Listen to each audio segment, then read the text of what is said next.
Son las 20:01 y estamos comenzando casi en punto haciendo el factor humano. Hoy, como siempre, Jonah anda ahí atrás de cámara, fotos y demás. Emma Ardaham, que se está por poner a estudiar en una universidad de vaya a saber dónde, temas vinculados al diseño, nos acompañan en la parte técnica de este programa. En el libro que tengo en mis manos, el querido amigo y profesor Gerardo Caetano dice: ¿dónde se guardan las palabras no dichas?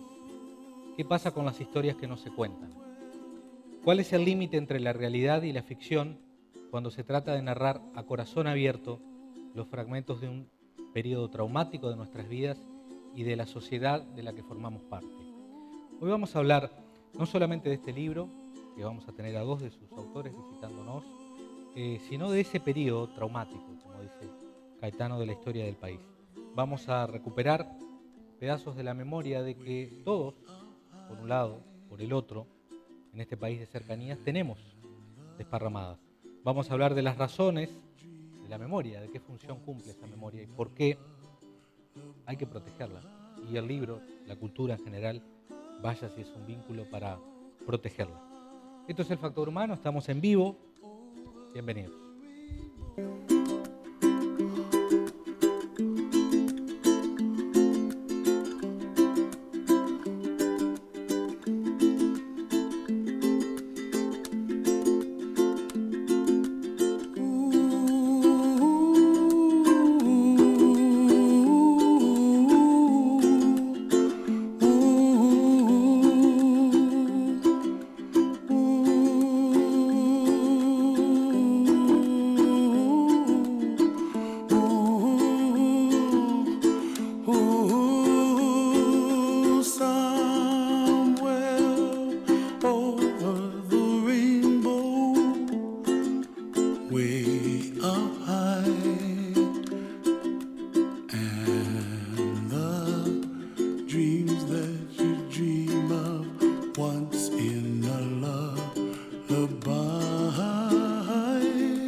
Julio Piris, nuestro amigo de Orzalcupén, ¿cómo estás?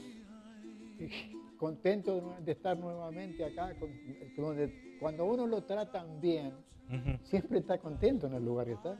Yo aquí me tratan bien. Yo te quiero agradecer porque aparte tú tenés mucho que ver con la presencia de los invitados que vamos a tener luego y que, bueno, nos engalanan hoy acá.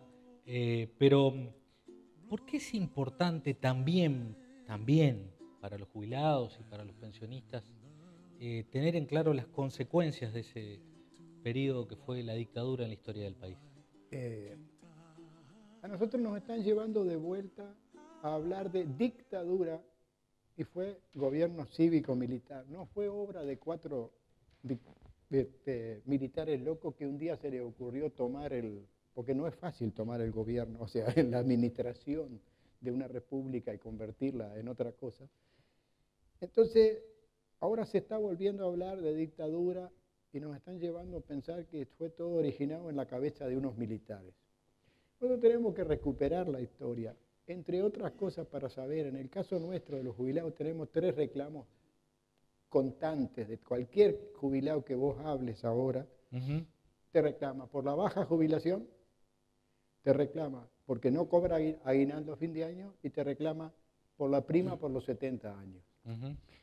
Esos elementos habían sido votados con las leyes jubilatorias correspondientes antes de esto que yo digo gobierno cívico-militar y que se trata de decir dictadura de forma constante para separarnos además del cuerpo militar. Y como que el cuerpo militar no está integrado por orientales, o sea, por gente común. De cualquier manera, en algunos cursos de ciencia política, Julio, decimos que la dictadura fue cívico-militar. Perfecto, y fue cívico-militar. Porque la dictadura fue cívico-militar. Porque no hay manera de organizar. Vos tenés un ejército, pero un ejército no puede administrar un país, no puede administrar la UTE, la OCDE, puede poner gente en el directorio, pero hacia abajo no puede hacer la pirámide. Cuando ellos cambian las leyes jubilatorias, las cambian porque impusieron la fuerza antes, pero no es que se beneficiaron solamente ellos. ¿Cuándo se da el cambio, Julio? En el año 79 se dicta un acto institucional que es un acto que pasa por el Consejo de Estado. En el Consejo de Estado había importantes líderes políticos de los principales partidos del país y deciden esas cosas. En ese momento cambian la edad jubilatoria, cambian la partida, el valor inicial de la jubilación, derogan el aguinaldo para los jubilados y derogan la prima por los 70 años. Entonces, por ejemplo, vamos a suponer que el Jonah en aquel momento hubiera estado en plena actividad. Y en el año 2003, ¿no? O sea, 30 años tiene la edad para jubilarse. Tiene la edad de jubilarse. Él trabajó siempre. La empresa le aportó con un sueldo bajo, porque el sueldo de los empleados públicos y no públicos, públicos y privados, se redujo casi en un 50%. Se estima que hubo 8.000 millones de dólares que la clase obrera generó, pero que quedó en manos de la patronal por las rebajas salariales simplemente. Bien. Entonces, el Jonah trabajó siempre, le aportaron siempre sobre ese sueldo, y se jubiló. A él no lo tocó la dictadura en la parte física.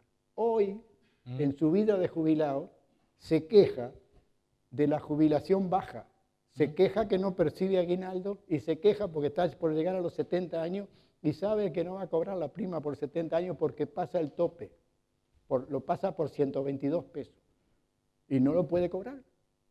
Ahora, para eso tenemos que volver a las leyes anteriores, para eso tenemos que juntarnos los jubilados y los activos y derogar esas leyes que derogaron las leyes anteriores. No sé si se entiende. Sí, ahora, de los cambios que se comenzaron a imponer en el sistema jubilatorio en esa década, en los 70, lo interesante es rescatar, me parece a mí, que hay generaciones enteras, tú recién decías algo, que de repente no tuvieron ningún tipo de vínculo, ni familiar, ni de ningún tipo con la dictadura, pero que las consecuencias sobre su saldo, a la hora de jubilarse, están ahí. Están ahí. Fueron golpeados hacia futuro, no fueron golpeados en la parte física ni nada. Espiritualmente tampoco pasaron por el costado de la dictadura, de la fuerza de los militares que se usó para determinada cosa. Pero ahora sufren las consecuencias. Y cuando Ana Sosa me llama para pedirme a mí una visión personal de aquella época, yo le digo, no, nosotros somos una organización de jubilados que tenemos una plataforma en la UNASPU que reclamamos tales cosas y que lo que nosotros necesitamos no es el cuento que nos hacemos todas las tardes con el Tilo Chácharo, con Walter Roque Ravelli de la Federación ANCAP, con José de los Santos, con Martínez de nuestra organización, con Pedro Cuello. Ellos lo saben el cuento y lo están sufriendo también. Entonces, nosotros necesitamos que la población sepa que hubo consecuencias, independientemente de que no te llevaran preso, que no te pegaran, que no te destituyeran. Porque acá, por ejemplo, todos sabemos que destituyeron maestros, pero no sabemos... Maestros, profesores... Pero no sabemos que la recuperación de los salarios empezó ahora por la acción de los sindicatos y todo eso que son cuestionados. Entonces, ¿cómo dividieron al país? Los malos eran los que reclamaban, los buenos eran ellos que venían a poner orden y hacer obedecer, porque ahora, si vos tuvieras la jubilación limpia y por este reclamo que seguimos haciendo las asociaciones, vos estarías cobrando 5 o 6 mil pesos, pero con el reclamo de ese famoso, que yo te lo he dicho más de una vez, de los 300 o 400 pesos que hemos conseguido extraordinario en mitad de año, hemos recuperado casi la misma cantidad del valor de la jubilación que tendrían por aquellos actos.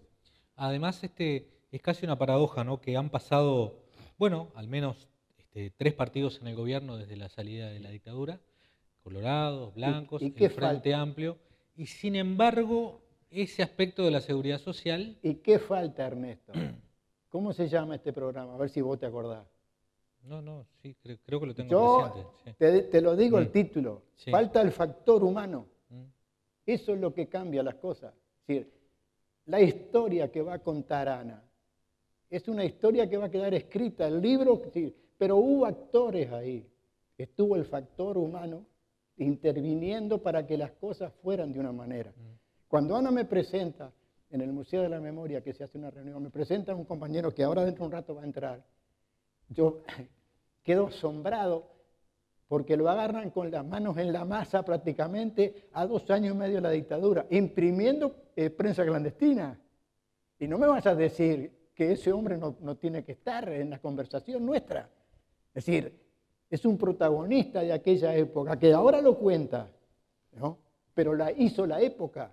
Nosotros, aunque estemos haciendo poquito, aunque esto sea apenas visto por 1.000, 2.000, 10.000, estamos haciendo algo, estamos diciendo a la gente, piensen. Hay una frase bíblica que vos la tenés que manejar. Conoceréis la verdad y la verdad os hará libre. Nosotros no estamos pregonando que esta es nuestra única verdad, la única verdad. Esta es nuestra verdad. Pero si alguien nos escucha y se preocupa o de leer el libro o de salir a preguntar, estamos haciendo que sea libre y que sepas que hay más de una verdad. Y hay una verdad que está contada oficialmente siempre, siempre, ¿verdad? Generalmente. Generalmente. Es la historia del león cuando pasó caminando y había una estatua de un romano con la espada corta matando a un león. Y miró para arriba al león y dijo, otra sería la historia si hubiéramos ganado nosotros. Y eso fue lo que nos pasó todo este año. Nosotros no supimos contar la historia. Porque la historia esa de ese momento es una historia muy rica y muy valiente. Pero no hicimos un tiro. O sea, enfrentamos con la discusión, con la organización, con la prensa, y fuimos represaliados. Habíamos hecho 15 días de huelga general que siguen siendo historia en el mundo. Vamos a aprovechar los últimos instantes contigo, Julio, para contarle a la gente a dónde van ahora, porque como estamos en vivo, ¿qué actividad van a tener ahora? Porque van a seguir de gira por ahí. La actividad última, es decir, yo hablé el otro día con José Buslón en la misma temática. Esto no es para que quede entre 4, porque nosotros sabemos la historia, la conversamos todas las tardes que nos reunimos. ¿Y a dónde van? Vamos al PICNT en el local de AFE, allá frente a la estación AFE, al local del sindicato de AFE, donde se reúne el PICNT, y a las 9:30 vamos a estar allá. Yo hablé con José Buslón como responsable de la parte de derechos humanos, y nos prometieron, digo, ellos se reúnen a las 8:20, nos dijeron que nos abren, nos esperan, Perfecto. digo, como corresponde esperar a un compañero de lucha, a otro. Perfecto. Julio, gracias por la participación, como siempre, y gracias por haber coorganizado y colaborado en que esta gente nos esté visitando hoy. Y algunos están cansados porque dicen que los hiciste girar por medio salto hoy. Es así. Si uno quiere campeonar, tiene que correr. Si uno quiere Rusia, tiene que hablar ruso, dijo un ruso. Dejémoslo por ahí. Dijo Natalia. Dijo Natalia. Vamos a hacer un breve corte. Paren el mundo que me quiero bajar. Dice. Vamos a hacer un breve corte, seguimos en el programa.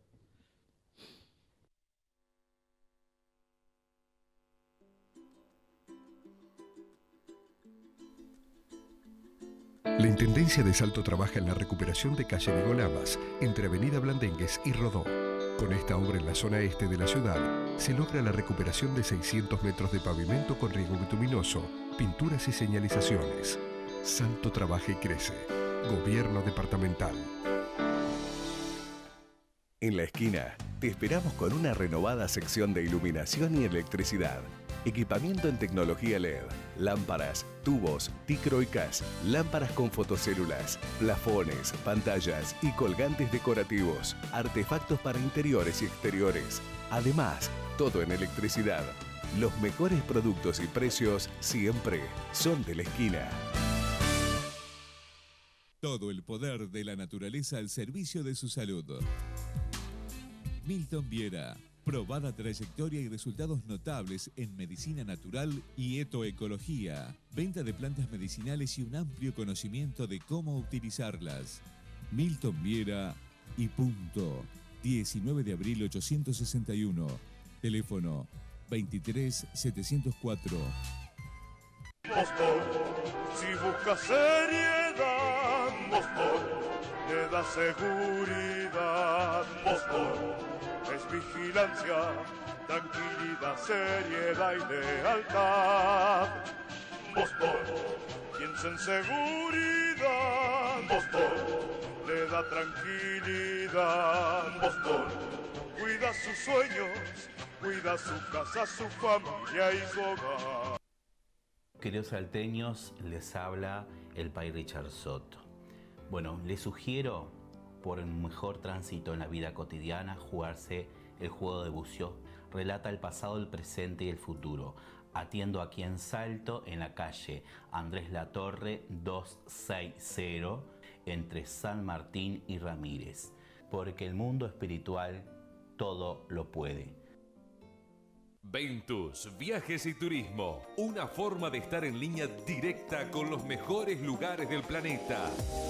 Ventus, viajes y turismo, la de Karina, Giovanna e Irene. Ponte en contacto hoy mismo y asegura tu lugar, porque la experiencia hace la diferencia. Rincón 49, teléfono 473-37092.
Sebel Uruguay en Salto es Fernando Olivera Automotores.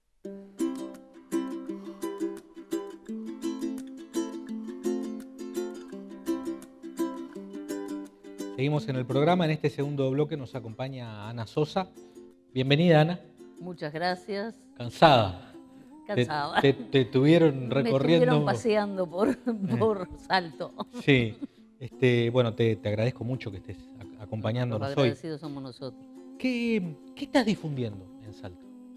Bueno, estamos difundiendo un trabajo que venimos haciendo hace un par de años, que arrancó con la conformación de una red pro sitios de la memoria, en la cual se empezó a deliberar a ver qué hacer con los sitios. Aquellos sitios que fueron... ¿Qué sitios? Ahí está, aquellos sitios que fueron, por un lado, resistencia, y por el otro, que fueron sitios de tortura o detención. Nosotros en la ley hablamos de los sitios de represión, de los sitios de resistencia y de los lugares donde la gente le puso memoria. Por ejemplo, el Memorial del Cerro en Montevideo, el Memorial de Mercedes, acá también tienen un memorial. Sí. En el mismo Museo de la Memoria al cual yo pertenezco, es un sitio... ¿Tú sos la coordinadora del...? Yo soy la coordinadora del Archivo Oral de la Memoria. ¿Archivo oral? Oral. El archivo oral se conforma, bueno, a través de esa qué hacer con los sitios de la memoria, el museo empieza a trabajar sobre un sitio de detención en particular, que fue el sitio del 300 Carlos, Infierno Grande, que lo tenemos muy cerca de donde estamos nosotros. Nosotros estamos en Instrucciones, al lado del Cotolengo Don Orione, entre el Cotolengo y el Parque Protección de Choferes, donde era la Quinta de Santos. Y el 300 Carlos se encuentra en Instrucciones y Camino Colman. Ahí nomás. En donde está la Gruta del Lourdes, que capaz que la gente lo conoce más por ahí. Sí. Empezamos a trabajar sobre ese sitio primero porque lo tenemos cerca, es de nuestra zona, pero además fue un sitio donde pasaron entre 500 y 600 personas. ¿Que fueron detenidas? que fueron Secuestradas. fueron desaparecidas y algunas pasaron hasta 6, 7 meses, Allí. 8, sin aparecer. Sí, tenemos registros de 6 meses, 7 meses, gente que pasó hasta 7 meses ahí adentro. Era un centro organizado científicamente para la tortura. Era un centro donde el detenido entraba, antes de entrar, cuando era secuestrado, ya le sacaban la identidad.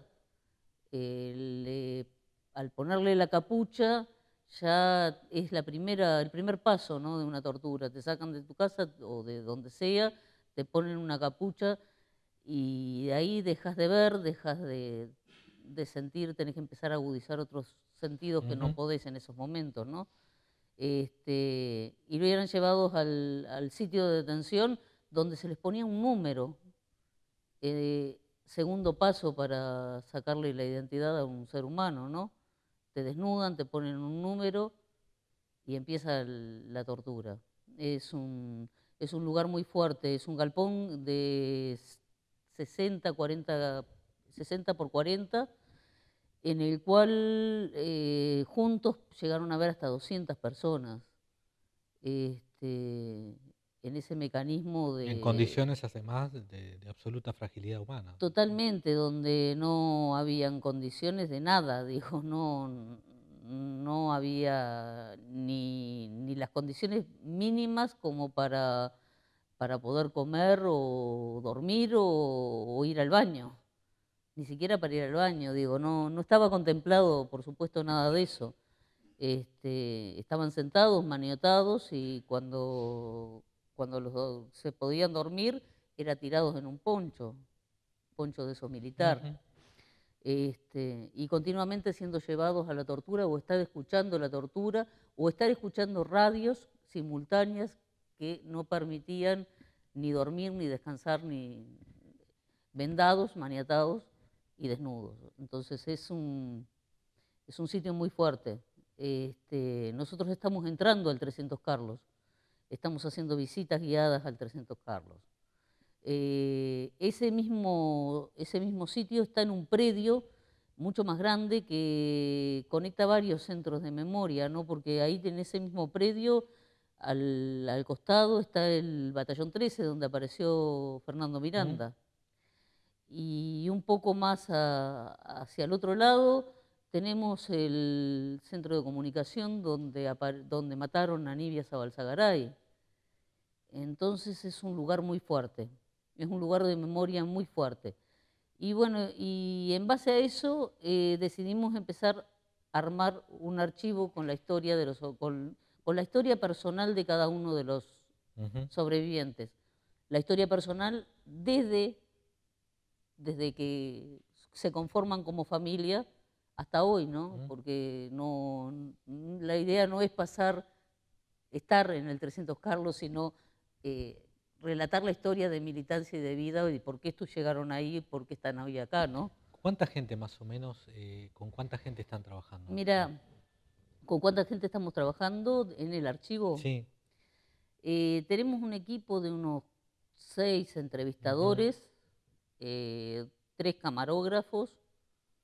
Y están haciendo archivos, están recopilando. Y estamos recopilando, empezamos en agosto del año pasado y hoy creo que creo que terminó una entrevista porque no he podido comunicarme, pero creo que terminó la entrevista número 42. Ajá. ¿Y cuál es la idea después con todo ese... Bueno, la idea con esa cantidad de información, pero sobre todo en términos de memoria, con esa cantidad de memoria? La idea es que eso sea un archivo público, el cual pueda consultar cualquier ciudadano y cualquier investigador, que sirva para hacer desde un documental hasta un libro, que pueda ser insumo además para conocer más qué fueron los centros de detención clandestinos y a su vez qué es lo que nosotros estamos investigando, ¿no? Digo, aparte de estar recopilando los datos, estamos tratando de justamente armar lo que es la historia del 300 Carlos y cómo pasaron por ahí todos estos compañeros. Ana, en muchas partes del Uruguay tenemos lugares que hacen referencia a lo que está en la ley, ¿no? Lugares de detención o tortura y atrocidades similares. Y también tenemos, seguramente en muchos lugares, lugares de resistencia, ¿no?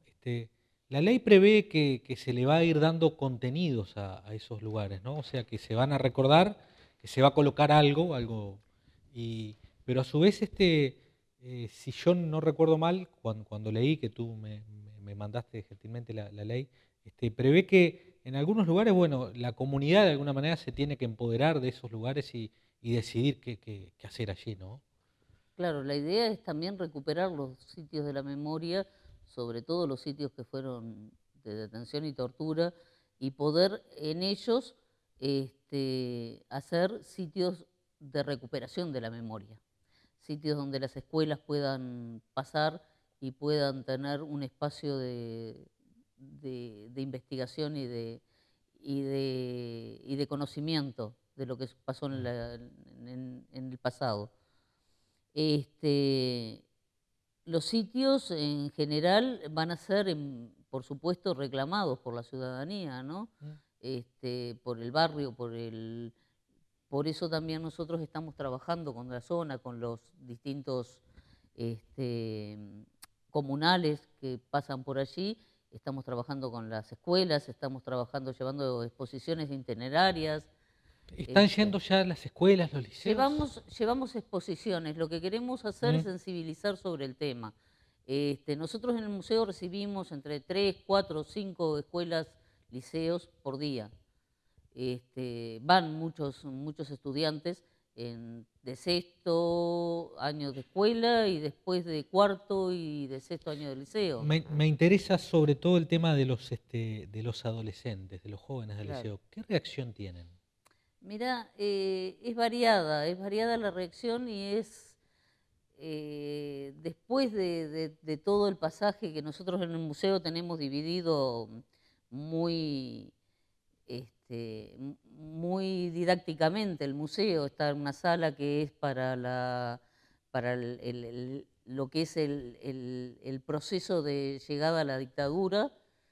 Tenemos una sala que es de la resistencia, tenemos una sala que es del exilio, una sala de los presos y las cárceles, y una sala de desaparecidos, y al final terminamos con una sala de lo que es la recuperación democrática. O sea que vos entrás y llegás... Hacés el ciclo histórico de alguna manera. O hacés de un lado o hacés del otro, porque se puede hacer de varias maneras, pero de todas formas terminás o en la salida o en la entrada de la dictadura. Y a su vez tiene exposiciones que son de pintura, de cerámica, hay exposiciones de dibujos, hay exposiciones que se hacen de arte. En el predio también tenemos exposiciones fotográficas. Es un sitio muy grande, un predio, un jardín muy amplio. Los que vamos del interior, ¿cómo podemos hacer para visitarlo? ¿Tiene un horario normal? Tiene un horario municipal de 12 a 18, pero el parque, que también hay exposiciones, se visita todo el día y todos los días. Y es un lugar, realmente es un lugar hermoso el parque. Y bueno, sí, están invitados, por supuesto, a acompañarnos en el museo, que es muy interesante y muy importante conocer nuestra historia. Sin duda. Para no repetir. Aquí en Salto, por ahora, el lugar que tenemos, bueno, enmarcado en esto de la memoria es el cuartel. El cuartel de Salto, que fue un sitio de detención y de tortura. No fue el único, pero es el que hasta ahora está allí. Ya está. Claro. Es el más evidente, además de todos. En el interior, todos los cuarteles fueron centros de detención. Bueno, esto no es como hablar de las cosas que a uno más le gustan, ¿verdad? Pero es necesario. Es necesario, sí. Gracias por la labor que están llevando adelante. Gracias sobre todo por venir a compartirlo y a difundirla. Y bueno, nos veremos en cualquier momento, seguramente por allí, por el museo.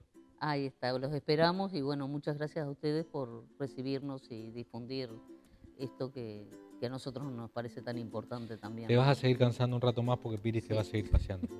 Sí, seguramente. Hacemos una breve pausa y seguimos adelante con el programa.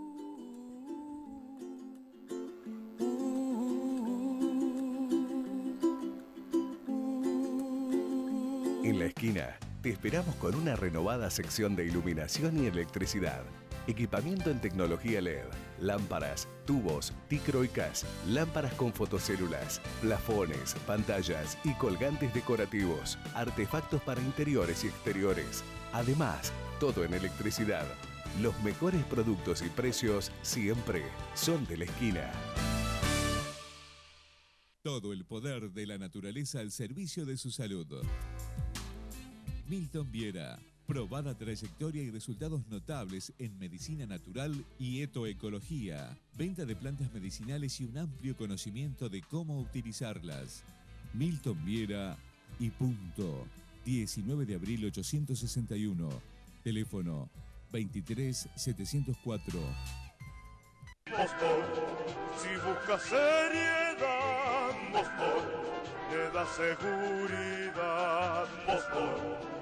Es vigilancia, tranquilidad, seriedad y lealtad.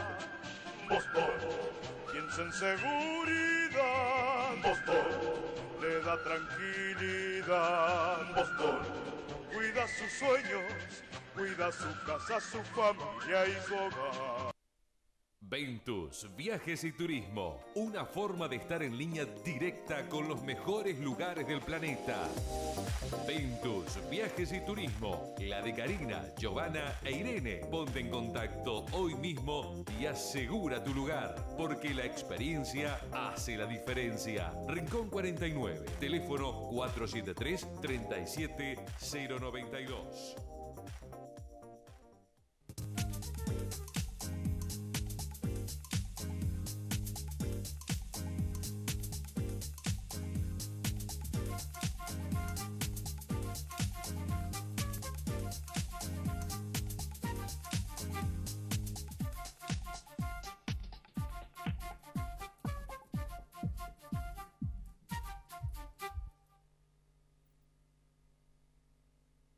El siguiente espacio en el factor humano es una presentación exclusiva de Boston, Seguridad y Vigilancia.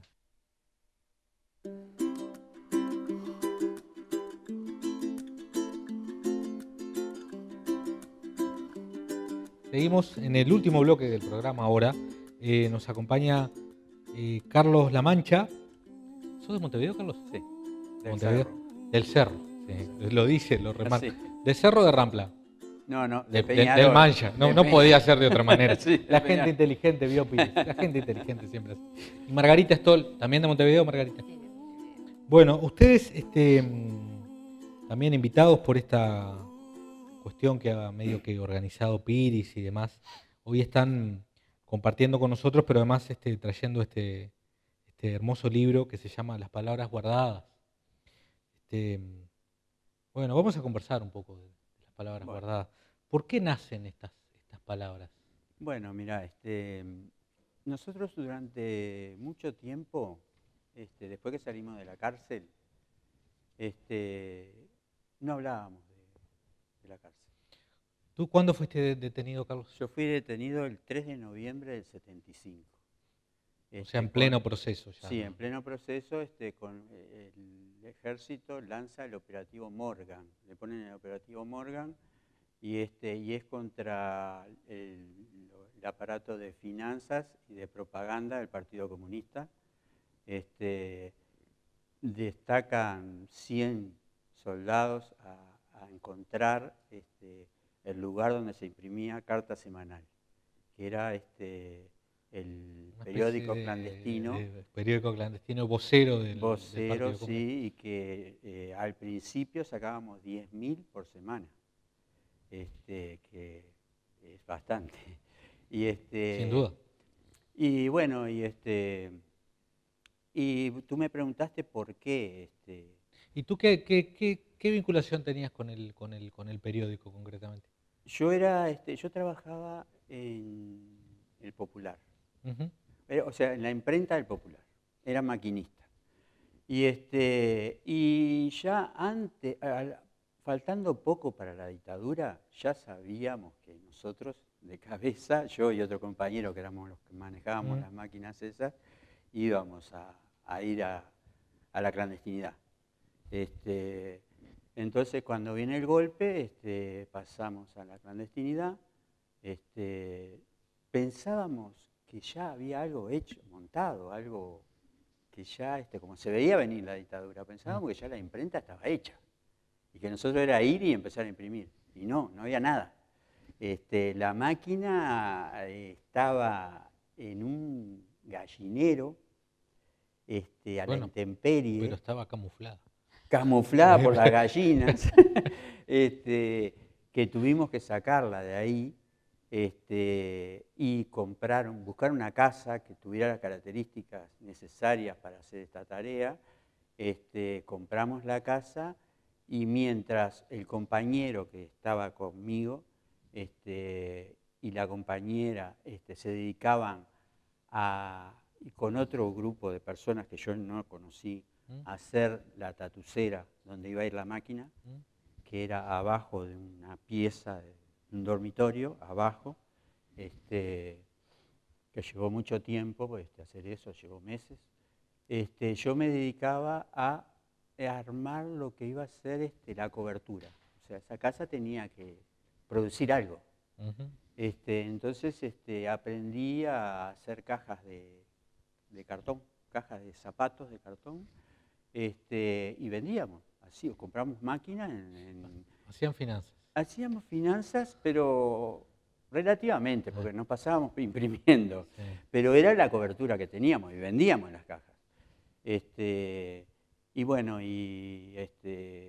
así fue hasta el año 74 que hay una caída importante de compañeros. Y el compañero que estaba conmigo y la compañera, que además tenían una nenita de 4 años, le allanan la casa de los padres.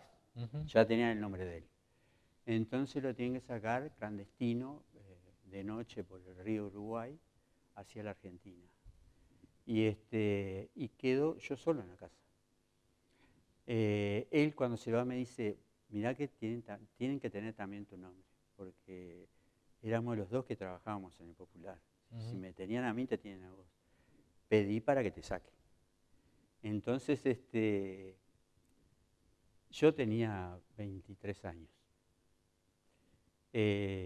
Y no me dio para... o sea, el partido me dijo, no podés irte.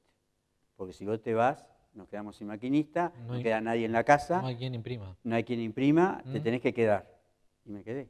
Y bueno, y así tuve que esperar durante 2 meses solo en la casa, esperar que llegara o el ejército o llegara los que me iban a acompañar. Entonces no podía salir de la casa, porque si salía y venían los que a estar conmigo, no iban a volver más porque iban a pensar de que algo había pasado. Entonces yo, durante esos 2 meses, lo único que hacía era cruzar enfrente, que había un almacén, comprar la comida y volver. Durante 2 meses eso, solo. Fue una cosa muy estresante, muy estresante, muy estresante. Hasta que, bueno, llegó una pareja, se presentaron con una clave y empezamos a imprimir y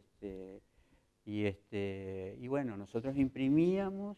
Y el compañero la llevaba a determinado lugar y de ahí se distribuía a distintos buzones. Y bueno, hasta que un compañero que cae y que sabía el lugar, da el dato. Y allí lo fueron a buscar. A las 9 de la noche, el 3 de noviembre, golpean la puerta. Yo antes había mirado en la casa, una cosa que me preocupaba, era si llegaban los milicos por dónde disparar. Entonces había visto que por el techo, saltando unos 2 metros, caía arriba de otro techo del vecino y por ahí podía zafar, si no rodeaban la manzana. Entonces a las 9 de la noche golpean las puertas, abran las puertas y había unas ventanas de metal y golpean con las culetas las ventanas de metal. Entonces yo me paro y voy a salir corriendo para la escalera y siento que por el techo corren. Siento correr milicos por el techo. Está, la quedamos. Abrimos la puerta y fue un malón que entró, nos tiraron al piso, boca abajo, y se metieron para adentro y había un perro en la casa que corría y bueno, fueron derecho al lugar, golpeando así en el piso, encontraron el lugar, entonces entraron ahí y a nosotros nos, todos de particular, todos los que entraron de particular, y nos dijeron, ustedes a partir de este momento no están presos, están secuestrados y nosotros podemos hacer lo que quieramos con ustedes. Lo que quieran. Así se presentaron. Así se presentaron. Y bueno, me encapucharon, me pusieron una capucha esa de las capas de los soldados, abrieron la puerta, era de noche ya, abrieron la puerta y esperaron que no hubiera nadie en la calle. Cuando había nadie en la calle, tenían los camellos de aquella época. Entonces me tiraron para adentro del camello, caí del piso y dos soldados se subieron arriba y me clavaban las botas arriba de mi cuerpo, me rompieron la nariz ya de entrada ahí pisándome la cabeza y salí yo solo en una camioneta. En la otra salieron los otros de la pareja, que yo perdí ahí el rastro, y empezaron a dar vueltas y vueltas y vueltas y vueltas y vueltas hasta que en una llegan, yo empiezo a darme cuenta que van por un campo. Y llegan a una tranquera y dan una clave. Y le contestan, abren la tranquera, entran y se abre una puerta de metal corrediza y entra la camioneta. Y bueno, cuando entro ahí, fue una cosa impactante. Porque es como, está bien dicho el término infierno. Porque eran sonidos de música a todo volumen, gritos, aullidos, los soldados gritando, era una cosa que no yo me había imaginado cómo podía ser la tortura, pero no, es imposible imaginarte eso. Entonces me sacaron la capucha esa, mirando a la pared, me pusieron un leuco y me pusieron una capucha atada, acá. Y me pusieron un número y me dijeron, a partir de ahora sos el número 87. No te llamas más por tu nombre, te llamas por este número. Y me pusieron contra una pared con las piernas bien abiertas, y los brazos contra la pared. Y bueno, y ahí estuve toda una noche y ellos, cada vez que pasaban, golpes, patadas, me abrían las piernas, bueno, toda la noche así. A la mañana me agarran y la parte de tortura que tenían ellos era subiendo una escalera, 17 escalones, y arriba había como si fuera una pieza de un lado y del otro lado como un living. Entonces me metieron en esa pieza, yo no veía nada, me metieron en esa pieza, ahí había un tacho lleno de agua, y bueno, y ahí no me preguntaban nada. Primero me empezaron a pegar. Yo era delgado, pesaba 68 kilos, y bueno, y me pegaban y volaba de un lado para otro, hicieron una rueda así para pegarme. Y picana que era eso que usan la UTE, creo que es como un dínamo. Picana, y después el tacho.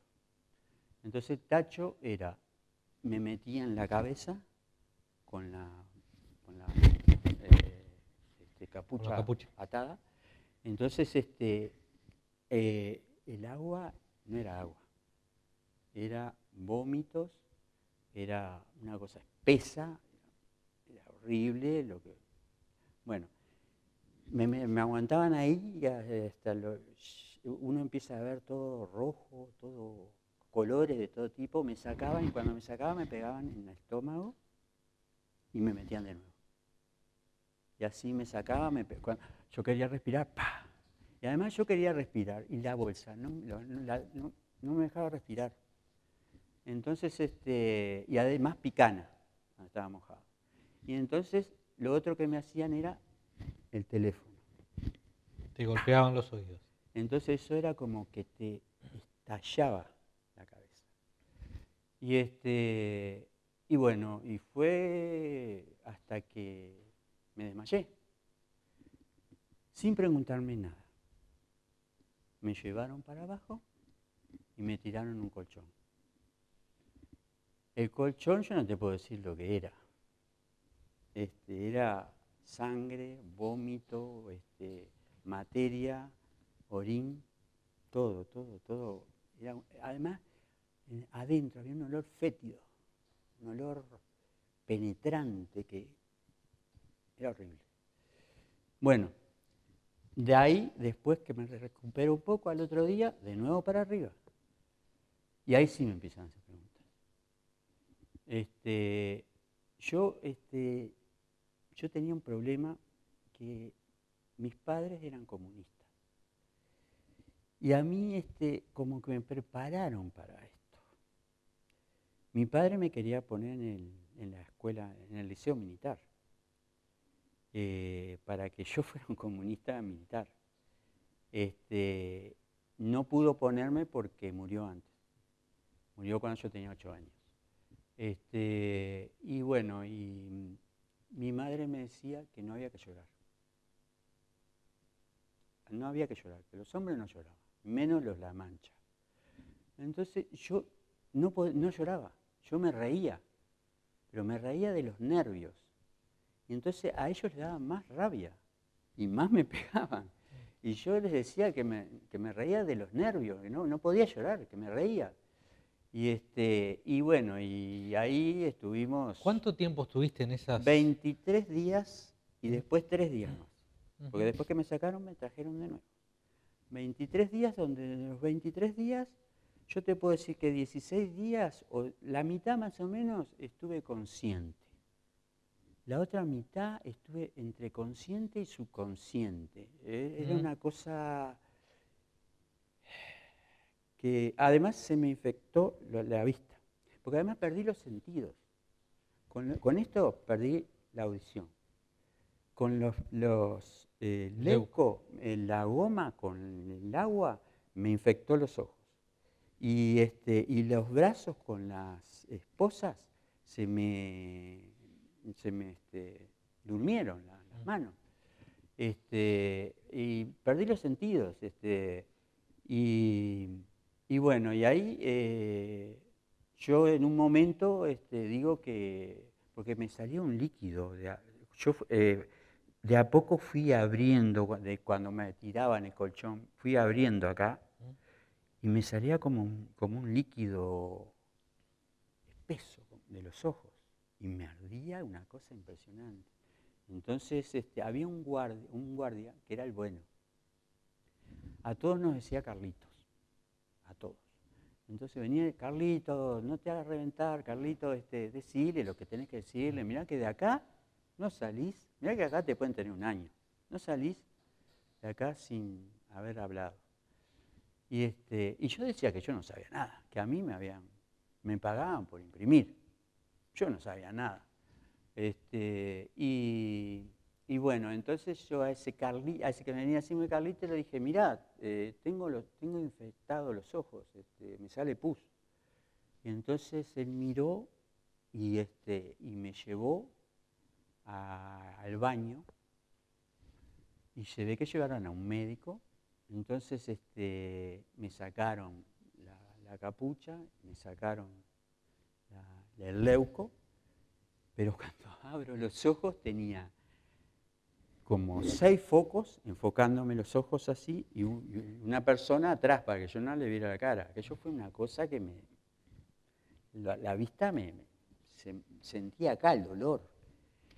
Entonces, bueno, abriéndome así, me echó líquido y ahí me puso gasa y una venda que no me apretaba mucho. Y ahí pude empezar a ver. Entonces ahí pude empezar a ver un poco lo que era aquello, a comprender cómo funcionaba aquello. Y por eso te digo que eran la escalera, la piecita arriba, del otro lado había toda una... ¿Tenés idea de dónde era el lugar, Carlos? Era ahí donde, en la gruta, en el 13, en la gruta de Lourdes. Y claro, yo no sabía, no tenía ni idea dónde estaba. Y bueno, ahí estuve 23 días, no me sacaron, digo, ellos, ¿sabes lo que pasa? Que ellos me preguntaban por las otras imprentas, que eran mimeógrafos, que ellos decían que yo era el maquinista. Y no, yo no era el maquinista. Me preguntaban por nombres que sí sabía, nombres de contactos. Que no, yo decía que no sabía nada. Y bueno, y después eso, o sea, la tortura no fue eso solo, porque la tortura siguió durante 2 años. 2 años y medio estuve en cuarteles. Estuve de ahí me sacaron al 14, al batallón 14.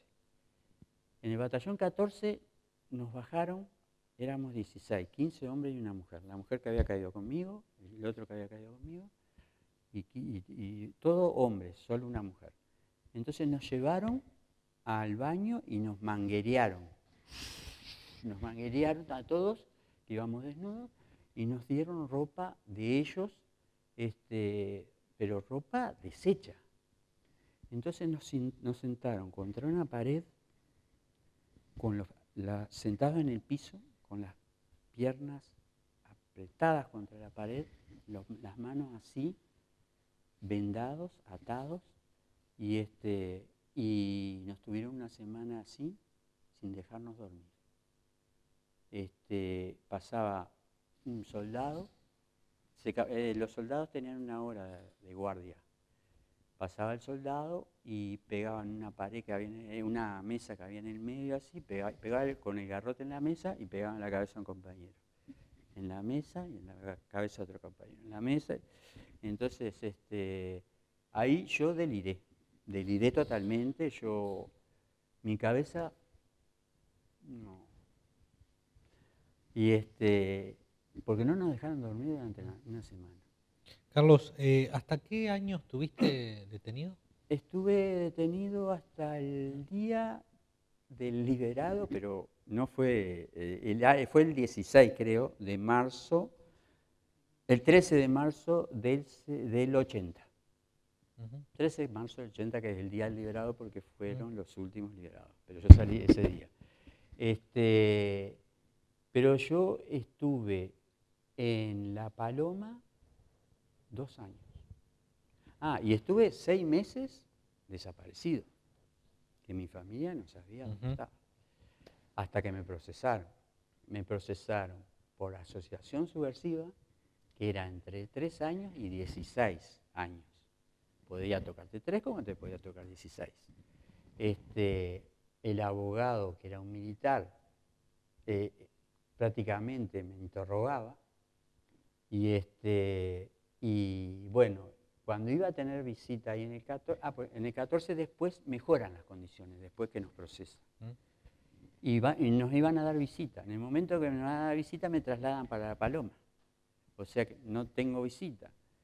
En La Paloma fue terrible. La Paloma fue terrible, terrible, porque fueron 2 años. Un año fue de hambruna. Yo llegué a pesar 53 kilos. Entré con 68. Nos pegaban todos los días. Nos tenían, como estábamos procesados ya, nos tenían en una piecita. Éramos 23 en una pieza. Éramos 120 en total, porque era en un galpón que era de barracón del ejército. Y ahí nos tuvieron a los 23 sentados, ya nos dejaron entrar colchones, pero teníamos que estar sentados en colchones y solo podían caminar 2 por vez y hablar solo con los de al lado.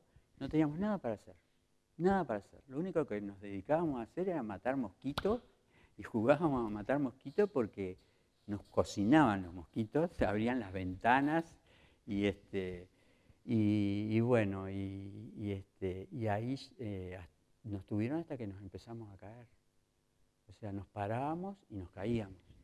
Yo tuve 3 úlceras que se curaron solas. Fui al hospital militar, me llevaron al hospital militar. En el hospital militar me dijeron, vos lo que tenés es hambre. ¿De dónde estás? ¿Dónde estás vos? Y yo le dije en La Paloma, todos los que vienen de ahí vienen desechos, me dijo. Dice, te vamos a dejar acá para que te alimentes. Me dijeron los médicos. Se portaron bien. Y me dejaron como 15 días para que yo me recuperara y comí como nunca había comido ahí, junto con una cantidad de presos en un celdario muy grande. Lamentablemente seguiríamos, obviamente, ¿no? Pero nos va quedando poco tiempo y quiero, además que digamos algo del libro, ¿no? Sí, y yo quisiera que ella hable. ¿No? Margarita ha quedado allí callada, ¿no? Que seguramente te conoces de memoria la historia, pero ¿cómo te vinculás vos? Bueno, primero que me vinculo a él porque cuando él sale, en el 80, va a visitar a las familias de sus amigos presos. Y una de las familias que va a visitar es la mía. ¿A quién tenías preso tú? A mi padre. Papá cayó en el 18 de diciembre del 75 y salió casi 9 años después, el 13 de agosto del 84. Que ahí ya estábamos casados, ya teníamos un niño. Así que bueno, fue así como nos conocimos y estamos juntos hace 37 años. O sea que parte de tu memoria es tener a tu papá detenido y bueno, quien iba a ser tu futuro esposo detenido, ¿no? ¿Cómo se vivía el afuera, Margarita?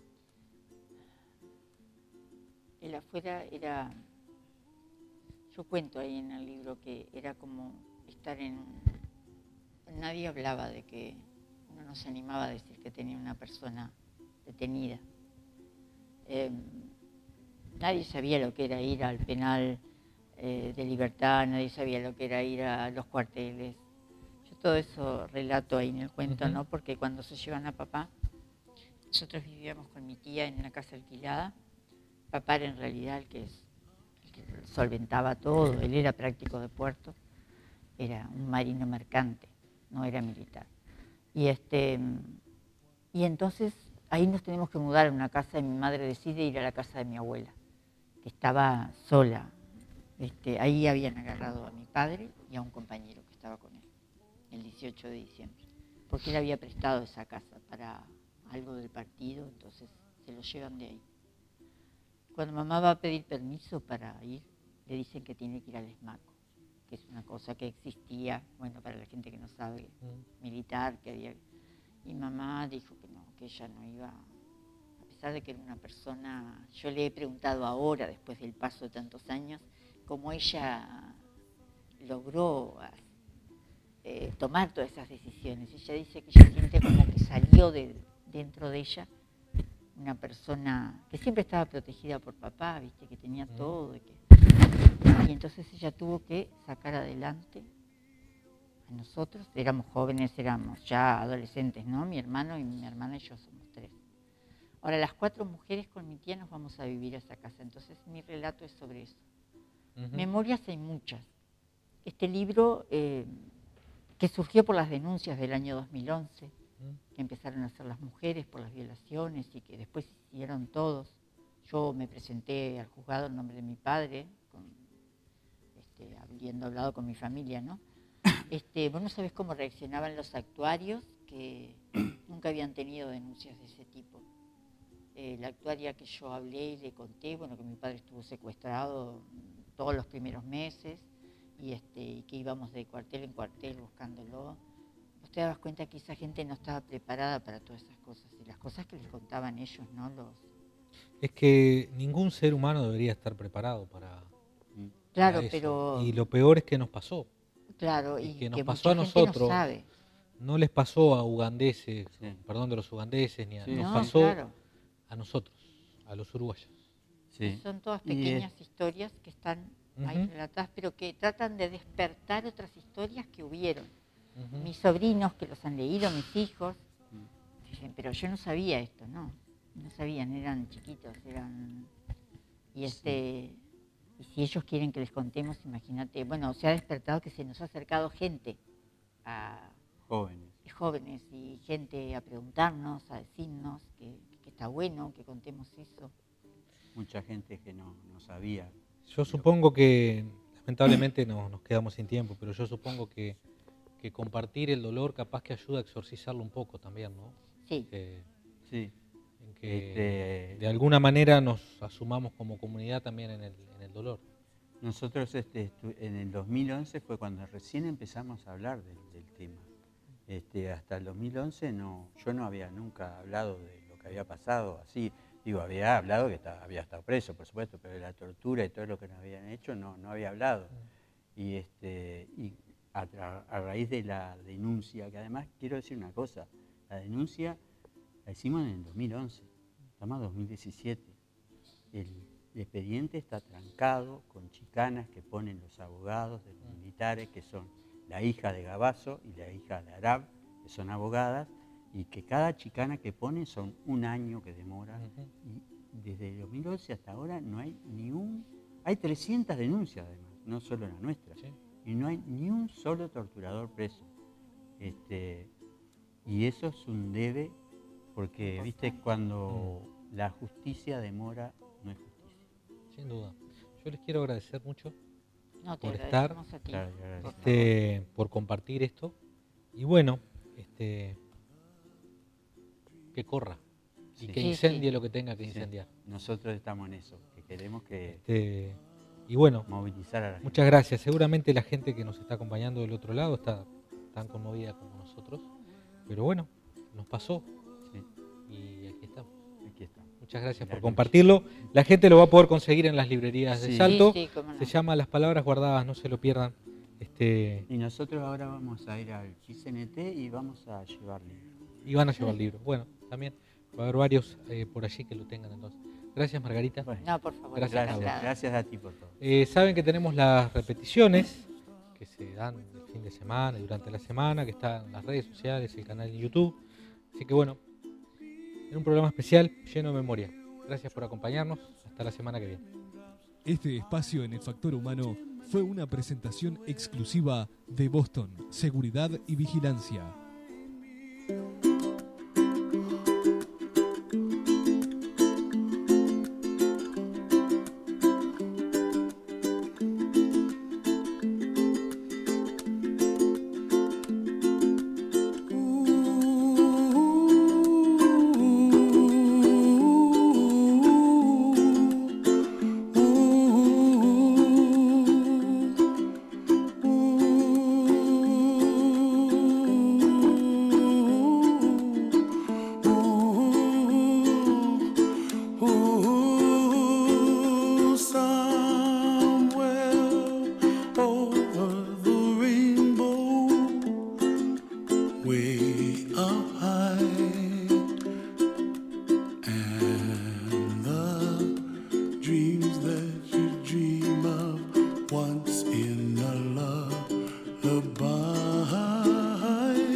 En la esquina, te esperamos con una renovada sección de iluminación y electricidad. Equipamiento en tecnología LED, lámparas, tubos, ticro y CAS, lámparas con fotocélulas, plafones, pantallas y colgantes decorativos, artefactos para interiores y exteriores. Además, todo en electricidad. Los mejores productos y precios siempre son de la esquina. Todo el poder de la naturaleza al servicio de su salud. Milton Viera, Probada trayectoria y resultados notables en medicina natural y etoecología. Venta de plantas medicinales y un amplio conocimiento de cómo utilizarlas. Milton Viera y punto. 19 de abril 861. Teléfono 23 704. Boston, si buscas seriedad, Boston le da seguridad. Boston es vigilancia, tranquilidad, seriedad y lealtad. Boston piensa en seguridad. Boston le da tranquilidad. Boston cuida sus sueños, cuida su casa, su familia y su hogar. Queridos salteños, les habla el Pai Richard Soto. Bueno, les sugiero, por un mejor tránsito en la vida cotidiana, jugarse el juego de bucio. Relata el pasado, el presente y el futuro.